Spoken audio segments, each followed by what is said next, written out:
एक मुस्लिम शेख जनाब अली ना हाज ते वग गया। अब मुसली मैं नहीं सदेंदा बौरे अगे ही मुसलियां मैनू बहु फोन करके गाली कड्डियां ना कि तू मुसली क्यों सदेना। मुस्लिम शेख हुण ठीक है मुस्लिम शेख एक हाज ते वग गया। तो उस दौर दे विच ना उस साल करेन डठिया ते बड़े हाजी शहीद होए और ये ओरिजिनल वाकया मैं मजाक या नहीं पे करना।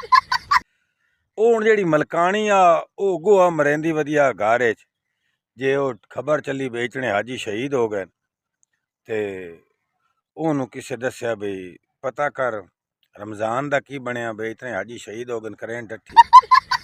उसने सुनिया ना पुछया बस उन्हें पता लगा भी शहीद हो गए। तो उस हाथ च आया उस आख्या वे तेनू मदीने दे लग गए धक्के आ लिया वे तेनू हाज दियां चढ़िया हुई शौकां आ लिया ते वे तेनू कहाँ च दी भैड़ी मातल है मतलब कि हाज दी ओ जो कावड़ी खलिया मेरे पतले न छुड़े चुके दे फक्के आ लिया भाई वो गाई गुई बेच के गया उस गल खाणू मेरियां काड़ छोड़ियां चिट्टियां रड़ियां आ लिया। ओ बाबा जी फसाद पै गया।